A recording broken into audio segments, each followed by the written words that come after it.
इस वीडियो में आप सभी का स्वागत है दोस्तों। आज हम पढ़ेंगे कोशिका के बारे में। तो कोशिका सेल यानी कि इंग्लिश में जो है सेल कहा जाता है और हिंदी में कोशिका। इंग्लिश के सेल को आप समझ के बैटरी वाला सेल मत समझ लीजिएगा दोस्तों। बैटरी वाला सेल जो है अलग होता है, उसके लिए भी मैं वीडियो अपलोड कर दूंगा। तो क्या करना होगा आपको, उसके लिए चैनल को सब्सक्राइब कर लेना होगा ताकि जब भी मैं वीडियो अपलोड करूं तो उसका नोटिफिकेशन आपके पास जाए और आप उसे देख सके। तो चैनल को सब्सक्राइब जरूर कर लेना दोस्तों। तो यहाँ पर जो है विषय की ओर चलते हैं। कोशिका होता क्या है इसे समझते हैं।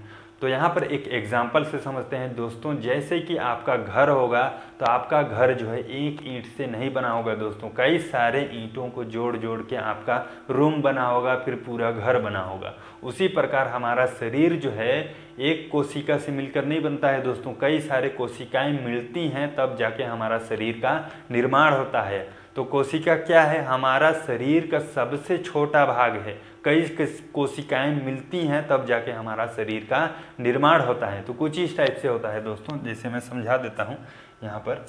तो यहाँ पर जैसे ये जो है कोशिका है, एक कोशिका है और दो कोशिका है। इस तरह से कई कोशिकाएं होती हैं दोस्तों, हजारों लाखों करोड़ों कोशिकाएं होती हैं हमारे शरीर में। तो कई कोशिकाएं होती हैं कुछ इस टाइप से, और वे कोशिकाएं क्या करेंगी, यहाँ पर लिख देता हूँ मैं कोशिका। और ये कोशिकाएं क्या करेंगी दोस्तों, एक जो है टिश्यू का निर्माण करेंगी। टिश्यू मतलब समझते हो? टिश्यू यानी कि उत्तक, उत्तक का निर्माण करती हैं। उत्तक जो है एक अलग चैप्टर है दोस्तों, उसके लिए भी मैं वीडियो बनाऊंगा। तो उसके लिए क्या करना होगा, चैनल को सब्सक्राइब कर लेना होगा। तो यहाँ पर जो है उत्तक बनता है। इसके बाद क्या बनेगा दोस्तों, उत्तक से जो है दोस्तों अंग बनेगा। शरीर का कई सारे अंग होते हैं, हाथ पैर गुर्दा किडनी और जो है लीवर और हृदय हार्ट मस्तिष्क, कई सारे अंग बनते हैं दोस्तों। और इन अंगों से मिलकर जो है शरीर का निर्माण होता है दोस्तों। पूरा शरीर का निर्माण होगा, ऐसे बनता है दोस्तों। मैं जो है कुछ इस टाइप से बना दिया हूँ, टेढ़ा थोड़ा सा, तो कुछ इस टाइप से समझ सकते हो। तो कुछ इस टाइप से बनता है दोस्तों। सबसे छोटे होते हैं कोशिकाएं। कोशिकाएं आपस में जुड़ती हैं तो एक उत्तक बनाती हैं। उत्तक जो है मिलके जो है अंग बनाएगा, अंग जो है शरीर का निर्माण करता है।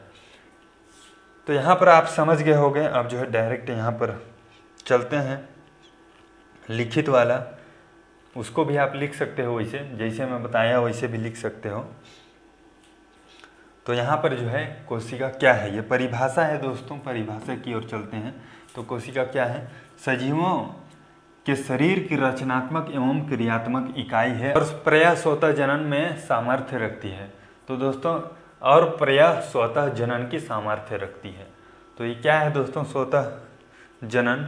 तो यहाँ पर आप एग्जाम्पल से समझिए, जैसे कि आपका पैर कट जाता है या तो फिर हाथ कट जाता है या तो फिर कभी कभी आप हाथ काट लेते हो जोश जोश में, किसी के जोश जोश में आप हाथ काट लेते हो। तो वो जो है एक दो दिन बाद जो है भरना स्टार्ट हो जाता है वो घाव।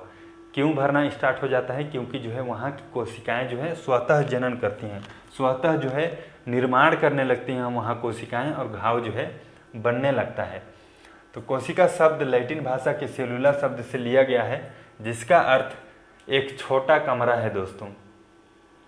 तो कोशिका जो शब्द है दोस्तों वो जो है लैटिन भाषा से लिया गया है, सेलुला शब्द से। इसे भी याद रखेंगे, सेल्यूला शब्द से लिया गया है, जिसका अर्थ होता है एक छोटा सा कमरा। दरअसल दोस्तों ये छोटा सा कमरा क्यों अर्थ है और सेल्यूला शब्द क्यों लिया गया, इसके पीछे भी थोड़ा सा लॉजिक है, उसे समझ लेते हैं। जैसे कि ये जो है क्या है, वैज्ञानिक हैं। रॉबर्ट हुक, कोशिका का खोज किसने किया था दोस्तों? रॉबर्ट हुक ने किया था। तो यहाँ पर जो है कब खोजा था उसे मैं बताऊंगा अभी। तो ये रॉबर्ट हुक नामक वैज्ञानिक है दोस्तों। ये जो है देखा था एक पेड़ के छाल को, वो निकाला, समझने के लिए बता रहा हूँ, ऐसा नहीं हुआ था। तो देखा एक छाल को और निकाला और अपने सूक्ष्मदर्शी में लगा लिया। लगाने के बाद जो है दोस्तों ये जो है सूक्ष्मदर्शी उस टाइप का सूक्ष्मदर्शी है, मतलब पुराने ज़माने का सूक्ष्मदर्शी है। आजकल का सूक्ष्मदर्शी ऐसे नहीं दिखता है, अलग होता है। आपके स्कूल या कॉलेज के लैब में जो है देखे होंगे तो अलग होता है, ये जो है पुराने ज़माने का है। तो सूक्ष्मदर्शी में कुछ इस टाइप का देखा दोस्तों। यहाँ जाल जाल टाइप दिख रहा होगा, मधुमक्खी के छत्ते टाइप दिख रहा होगा। ये जो है जाल जाल में अंदर जो है डॉट डॉट यानी कि कमरा टाइप का दिखाई दे रहा है, बॉक्स बॉक्स। तो उसी के वजह से जो है सेल्यूला शब्द को लिया गया। तो यहाँ पर जो है ये ब्लैक एंड वाइट में है, ये जो है रंगीन वाला है, अभी वाला है। तो यहाँ पर देख सकते हो कुछ इस टाइप से बना है बॉक्स टाइप का। ये जो है कोशिका है दोस्तों, इस टाइप से आप समझ सकते हो। यहाँ पर जो है मैं आगे चलता हूँ। यहाँ पर लिखा है दोस्तों, कोशिका की खोज रॉबर्ट हुक नामक वैज्ञानिक ने किया था। किसने किया था? रॉबर्ट हुक नामक वैज्ञानिक ने किया था। इसमें जो है 1665 में किया था। रॉबर्ट हुक ने 1665 में। यहाँ पर लिखा है दोस्तों, कोशिका की खोज रॉबर्ट हुक नामक वैज्ञानिक ने किया था 1665 में। तो इसे कई बार पूछा जाता है कोपेंटिटी। यहाँ पर लिखा है दोस्तों, कोशिका की खोज रॉबर्ट हुक नामक वैज्ञानिक ने किया था सन 1665 में। तो इसे याद रखेंगे, कई बार ये पूछा जाता है। तो कोशिका की खोज किसने किया था? रॉबर्ट हुक नामक वैज्ञानिक ने 1665 में किया था। उन्होंने यानी कि रॉबर्ट हुक ने सूक्ष्मदर्शी से कॉर्क की पतली काट देखी थी दोस्तों, उसमें मधुमक्खी के छत्ते जैसी संरचना दिखाई दी थी। तो यहाँ पर सूक्ष्मदर्शी में दिखाया था, पुराना जमाना वाला सूक्ष्मदर्शी, उसमें जो है कॉर्क की पतली काट देखी थी दोस्तों, उसमें दिखाई दिया था मधुमक्खी के पतले छत्ते जैसी संरचना दिखाई दिया था, मधुमक्खी के छत्ते जैसी संरचना दिखाई दिया था, उसे भी मैं दिखा चुका हूँ। तो इसी संरचना को उन्होंने कोशिका नाम दिया था दोस्तों। रॉबर्ट हुक को कोशिका विज्ञान का जनक भी माना जाता है। इसे भी कई बार पूछा जाता है दोस्तों, कोशिका विज्ञान का जनक कौन है, या तो फिर कोशिका जनक कौन है। तो यहाँ पर जो है कोशिका, तो दोस्तों इसे भी कई बार पूछा जाता है, कोशिका का जनक कौन है या तो फिर कोशिका विज्ञान का जनक कौन है। तो रॉबर्ट हुक होगा दोस्तों, इसे भी याद रख लीजिएगा। तो यहाँ पर जो है कॉर्क को देख लेते हैं। कॉर्क क्या होता है? कॉर्क जो है ये होता है दोस्तों, ये जो है बोतल को ढकने के लिए यूज किया जाता है, और ये जो है पेड़ के छाल से बनता है दोस्तों, पेड़ के छाल से ये बनता है और कुछ इस टाइप का दिखता है। इसमें जो है अच्छे से दिख रहा होगा, देख सकते हो। ये जो है पहले जो है औषधियों को ढकने के लिए यूज किया जाता, औषधियों को बोतल में करते थे, और ऐसा ढक्कन होता था दोस्तों पहले। और आपने हॉलीवुड मूवी सब में देखा होगा, हॉलीवुड मूवी तो देखते ही होंगे, तो उसमें जो है बियर या फिर दारू के बोतल को ऐसे ढकने के लिए यूज किया जाता है कॉर्क को। तो यहाँ पर देख सकते हो कुछ इस टाइप से है। यहाँ पर दोस्तों दिख रहा होगा, ये जो है कोशिका है, ये जो है पादप कोशिका है, यानी कि पौधे का कोशिका है दोस्तों, पौधे का कोशिका है।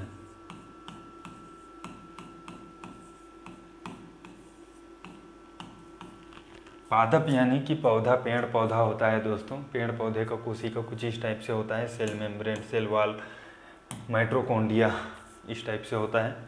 ये जो इंग्लिश में दिया है, मैं जो हिंदी में बताऊंगा अभी। अब यहाँ पर नीचे चलते हैं दोस्तों। नीचे में जो है यहाँ पर क्या है? जंतु कोशिका। ये जो 3D में है, इसलिए मैं ये इमेज को लिया हूँ 3D में दिखाने के लिए। आपको मैं बुक के हिसाब से भी बताऊंगा, वैसे तो ये NCERT में भी होता है ये वाला। तो यहाँ पर देख सकते हो, ये क्या है? जंतु कोशिका। जंतु कोशिका मतलब एनिमल सेल। हम भी एक एनिमल में आते हैं दोस्तों, मनुष्य भी एनिमल में आता है। तो यहाँ पर है एक एनिमल सेल। तो यहाँ पर और आगे चलते हैं, आगे दोस्तों खत्म हो गया बस। तो यहाँ पर जो है बुक की ओर चलते हैं दोस्तों। बुक में कैसा स्ट्रक्चर दिया होगा, तो कुछ इस टाइप से बुक में स्ट्रक्चर दिया होता है दोस्तों। यहाँ पर देख सकते हो सबसे ऊपर में कोशिका की संरचना लिखा है दोस्तों। कोशिका की संरचना कुछ इस टाइप से होता है। पादप कोशिका यानी कि प्लांट सेल, पेड़ पौधे का सेल जो है, कोशिका जो है कुछ इस टाइप से दिखाई देता है, थोड़ा सा अलग होता है। ये जो है जंतु कोशिका है, जंतु कोशिका से देख सकते हो अलग है। और इसमें एक अंतर बताता हूँ, जैसे कि यहाँ पर कोशिका भित्ति है, पेड़ पौधों की कोशिकाओं में कोशिका भित्ति पाया जाता है सबसे ऊपर जो है कोशिका भित्ति होता है। और इसमें कोशिका भित्ति नहीं होता है दोस्तों, जंतु कोशिकाओं में प्लाज्मा झिल्ली होता है। प्लाज्मा झिल्ली तो इसमें भी होता है, लेकिन प्लाज्मा झिल्ली के ऊपर और एक लेयर होता है, उसको जो है कोशिका भित्ति कहते हैं। इसमें कोशिका भित्ति नहीं होता है, जंतु कोशिका में कोशिका भित्ति नहीं होता है। तो यहाँ पर जो है कोशिका को और समझ लेते हैं, नीचे में अच्छे से समझाया गया है दोस्तों। इन सब के बारे में अभी जानेंगे दोस्तों, घबराइए मत, इस वीडियो को पूरा देखते रहिए बस। और यहाँ पर देख सकते हो सभी कोशिकाओं के निम्नलिखित भाग होते हैं। पहला क्या है दोस्तों? बाह्य कोशिका आवरण और जीव द्रव्य। तो बाह्य कोशिका आवरण और जीव द्रव्य क्या होता है दोस्तों, इसे मैं बताता हूँ। जैसे कि हमारा बॉडी है, हमारा बॉडी का सबसे ऊपरी भाग क्या कहलाता है? त्वचा यानी कि स्किन है। तो स्किन जैसा होता है दोस्तों, उसको जो है बाह्य कोशिका आवरण कहते हैं। कोशिका में स्किन जैसा क्या होता है? स्किन जैसा क्या होता है कोशिका में? तो यहाँ पर होता है, जंतु कोशिका में प्लाज्मा झिल्ली होता है, और पादप कोशिका में प्लाज्मा झिल्ली और कोशिका भित्ति तो होता है। इसे समझ गए होंगे, यही होता है बाह्य कोशिका आवरण, यानी कि उसे कवच के जैसे सुरक्षा प्रदान करता है, एक लेयर होता है, सबसे बाहरी लेयर होता है। और जीव द्रव्य क्या होता है दोस्तों? जीव द्रव्य जो है प्लाज्मा झिल्ली के नीचे वाला जो भी होता है, वो सभी जो है जीव द्रव्य में आता है दोस्तों। तो यहाँ पर लिखा भी होगा, अच्छे से यहाँ पर लिखा है, उससे समझ लेते हैं। बाह्य कोशिकीय आवरण, बाह्य कोशिकीय आवरण दिया है दोस्तों। सभी पादप एवं जंतु कोशिकाओं में जीव द्रव्य के चारों ओर एक पतली लचीली झिल्ली होती है दोस्तों, जिसे प्लाज्मा झिल्ली कहते हैं। तो मैं पहले ही बताया था प्लाज्मा झिल्ली जो है दोनों में होता है, पादप और जंतु दोनों में होता है। यह झिल्ली जीवित व अर्धपारगम्य होती है, जो प्रोटीन व वसा से बनी होती है। प्लाज्मा झिल्ली किससे बना होता है दोस्तों, इसे भी याद रखना, ये भी पूछ लेता है कभी कभी, वसा और प्रोटीन से मिलकर बना होता है। तो इसके निम्नलिखित कार्य है दोस्तों। कोशिका का आकार बनाए रखने में सहायक होता है दोस्तों। प्लाज्मा झिल्ली का कार्य क्या होगा, जैसे कि आकार बनाए रखता है कोशिका का, और कोशिका विभिन्न अणुओं में आने व जाने पर नियंत्रण रखता है। जैसे कि हमारा स्किन है, स्किन के अंदर ये स्किन ना हो तो दोस्तों कोई भी डस्ट वगैरह पूरे बॉडी के अंदर घुस जाएगा, इसलिए जो है ये सेल में भी कोशिका भित्ति जो है क्या करता है, विभिन्न अणुओं का आने जाने पर नियंत्रण रखता है। कोशिका को सुरक्षा प्रदान करता है, कोशिका को सुरक्षा व सहारा प्रदान करता है। तो दोस्तों यहाँ पर जो है कोशिका को सुरक्षा और सहारा कौन प्रदान करेगा, प्लाज्मा झिल्ली। तो यहाँ पर जो है दूसरा देख लेते हैं दोस्तों, जीव द्रव्य। और कुछ दिया है दोस्तों यहाँ पर थोड़ा सा। पादप कोशिकाओं में प्लाज्मा झिल्ली को बाहर से घेरे हुए एक और आवरण पाया जाता है, जिसे कोशिका भित्ति कहते हैं। मैं पहले ही बताया था दोस्तों, प्लाज्मा झिल्ली के ऊपर होता है एक, उसे जो है कोशिका भित्ति कहते हैं। ये सिर्फ जो है पादप कोशिकाओं में होता है, यानी कि प्लांट सेल्स में होता है। यह सेल्यूलोज की बनी दृढ़ एवं निर्जीव रचना होती है सॉरी दोस्तों, यह सेल्यूलोज की बनी दृढ़ एवं निर्जीव रचना होती है, जो कोशिकाओं की बाहरी सीमा निर्धारित करती है और कोशिका को निश्चित आकृति प्रदान करती है। तो दोस्तों ये भी जो है कोशिका का आकार बनाए रखने में सहायक होता है। जीव द्रव्य क्या है दोस्तों, पर जीव द्रव्य है दोस्तों, इसे मैं हल्का सा और जूम कर देता हूँ, अच्छा से दिखेगा। जीव द्रव्य, प्रत्येक कोशिका में प्लाज्मा झिल्ली के अंदर तरल चिपचिपा पदार्थ पाया जाता है, जिसे जीव द्रव्य कहा जाता है। सभी जैविक प्रक्रियाओं को संपन्न करने वाले कोशिका के विभिन्न अंग, कोशिका अंग जीव द्रव्य में ही पाए जाते हैं दोस्तों। मैं पहले ही बताया था दोस्तों, जो झिल्ली होता है प्लाज्मा झिल्ली के अंदर जो भी होगा तरल चिपचिपा पदार्थ पाया जाता है। तरल चिपचिपा पदार्थ में सभी प्रकार के कोशिका अंग पाए जाते हैं, सेंट्रोसोम और जो है केंद्रक और जो है माइटोकॉन्ड्रिया, ये सभी प्रकार के कोशिका अंग पाए जाते हैं जीव द्रव्य में। तो यहाँ पर जीव द्रव्य को दो भागों में बांटा जाता है दोस्तों, एक कोशिका द्रव्य और जो है केंद्रक। तो जीव द्रव्य को कितने भागों में बांटा गया है, दो भागों में, एक केंद्रक और कोशिका द्रव्य। तो कोशिका द्रव्य के बारे में जानेंगे दोस्तों, और केंद्रक जो है अलग होता है, केंद्रक को एक अलग वीडियो से बताऊंगा मैं। तो यहाँ पर जो है सिर्फ कोशिका द्रव्य में चलेंगे अभी। कोशिका द्रव्य वह भाग है जो प्लाज्मा झिल्ली और केंद्रक के बीच होता है। प्लाज्मा झिल्ली क्या होता है दोस्तों, प्लाज्मा झिल्ली तो बाहर सबसे बाहरी होता है और केंद्रक होता है बीच में। तो बीच का और बाहर का भाग क्या कहलाएगा, कोशिका द्रव्य कहलाएगा। मैं फोटो से ही दिखा देता हूँ, यहाँ पर आपको समझ नहीं आ रहा होगा। तो ये जो है केंद्रक है दोस्तों, केंद्रक है, और यहाँ पर प्लाज्मा झिल्ली है, सबसे बाहरी वाला प्लाज्मा झिल्ली होता है। सबसे बाहरी वाला प्लाज्मा झिल्ली और केंद्रक के बीच का, यानी कि ये सब बीच का दिख रहा होगा ना, ये सब बीच का, ये सब क्या है, कोशिका द्रव्य है। तो यहाँ पर लिखा भी होगा ये कोशिका द्रव्य है, ये पूरा कोशिका द्रव्य है, लेकिन एक ही जगह को दिखा रहा है वो। तो इसे मिटा देता हूँ दोस्तों। अब जो है यहाँ पर चलते हैं दोस्तों उस PDF में। तो इसमें खनिज, लवण, पानी, कार्बोहाइड्रेट, प्रोटीन और वसा पाए जाते हैं। जो भी होता है खनिज, लवण, कार्बोहाइड्रेट, प्रोटीन, वसा सभी जो है इसी में पाया जाएगा दोस्तों, ये कोशिका द्रव्य में। और आगे देख लेते हैं दोस्तों माइटोकॉन्ड्रिया। तो माइटोकॉन्ड्रिया दोस्तों एक दोहरी झिल्ली से बनी गोलाकार छड़ाकार रचना होती है, जिसके आंतरिक झिल्ली में उंगलियों के समान उभार होता है। यहाँ पर भी फोटो में दिखा देता हूँ, फोटो में दिखाऊंगा दोस्तों, आप घबराइए मत। तो यहाँ पर जो है माइटोकॉन्ड्रिया देख सकते हो, यहाँ पर ये माइटोकॉन्ड्रिया दो झिल्ली होता है, दोहरी झिल्ली। एक झिल्ली जो है बाहर होता है और आंतरिक झिल्ली जो है उंगलियों के समान रचना दिखाई दे रहा होगा। तो देख सकते हो कुछ इस टाइप से। माइटोकॉन्ड्रिया सेल का बहुत महत्वपूर्ण कार्य करता है दोस्तों। क्या करता है वो, ये कोशिका के श्वसन केंद्र होता है। इसे पूछ लेगा दोस्तों, कोशिका का श्वसन केंद्र कौन होता है, तो माइटोकॉन्ड्रिया, क्योंकि यह भोज्य पदार्थों के ऑक्सीकरण से ऊर्जा उत्पन्न होती है, इसलिए इसे कोशिका का पावर हाउस या ऊर्जा गृह भी कहते हैं दोस्तों। कोशिका का पावर हाउस, ऊर्जा गृह किसे कहेंगे, माइटोकॉन्ड्रिया को कहेंगे। अंतःप्रादाव्य जालिका, तो अंतःप्रादाव्य जालिका को समझ लेते हैं। प्लाज्मा झिल्ली व केंद्रक के बीच शाखित झिल्लीकार अनियमित नलिकाओं का जाल होता है दोस्तों। क्या बोल रहा है ये, प्लाज्मा झिल्ली और केंद्रक, फिर वही बात हो गया, सबसे बाहर और सबसे बीच का जो होता है वो शाखित झिल्लीदार अनियमित आकार का, शाखित यानी कि पेड़ जैसे कई सारे शाखा निकले होते हैं ना पेड़ में, उसी टाइप से इसमें भी कई सारे शाखा निकले होते हैं। झिल्लीदार अनियमित नलिकाओं का जाल होता है दोस्तों, जाल टाइप का होता है अनियमित। अंतःप्रादाव्य जालिका कहते हैं इसे। इन नलिकाओं में द्रव्य भरा होता है, इसलिए इसके द्वारा विभिन्न पदार्थों का परिवहन होता है दोस्तों, विभिन्न पदार्थों का परिवहन होता है। एक जगह से दूसरे जगह जाना को ही परिवहन कहेंगे दोस्तों। साथ ही ये कोशिकाओं को यांत्रिक सहारा प्रदान करती है दोस्तों। कोशिका को यांत्रिक सहारा प्रदान कौन करेगा, तो अंतःप्रादाव्य जालिका करेगा। तो यहाँ पर दिया होगा अंतःप्रादाव्य जालिका दोस्तों, ये देख सकते हो। ये जो है फिर वही बात बोलता है, प्लाज्मा झिल्ली और केंद्रक के बीच होता है, और यहाँ पर जो है अनियमित आकार का होता है, शाखित होता है, यानी कि पेड़ जैसे डाली बना है ना, देख सकते हैं यहाँ पर शाखित, तो और अनियमित आकार का होता है, यहाँ पर भी देख सकते हो। ये भी है दोस्तों अंतःप्रादाव्य जालिका, इसमें नाम नहीं लिखा है लेकिन ये भी है। और यहाँ पर क्या है, राइबोसोम। तो दोस्तों राइबोसोम को क्या कहेंगे, अंतःप्रादाव्य जालिका की झिल्लियों के सतह से सटे हुए या कोशिका द्रव्य में बिखरे हुए कण पाए जाते हैं, जिन्हें राइबोसोम कहते हैं। तो दोस्तों यहाँ पर अंतःप्रादाव्य जालिका के पास जो है होता है, और इन कणों का कार्य प्रोटीन का निर्माण करना है, इसलिए जो प्रोटीन का फैक्ट्री कहते हैं। राइबोसोम को क्या कहेंगे दोस्तों, प्रोटीन का फैक्ट्री कहते हैं राइबोसोम को, इसे याद रखिएगा। राइबोसोम प्रोटीन का निर्माण करता है। तो राइबोसोम कहाँ है, ये रहा राइबोसोम।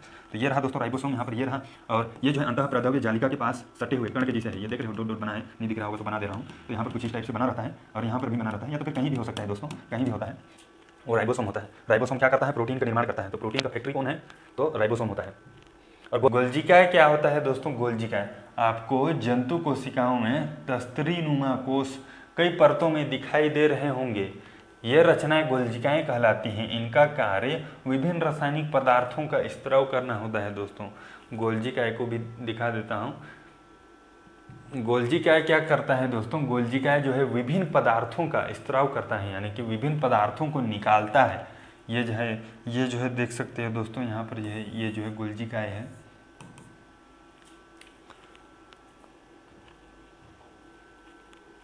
अब जो है आगे देखते हैं दोस्तों, आगे क्या है, सेंट्रोसोम होगा आगे। हाँ, सेंट्रोसोम है आगे।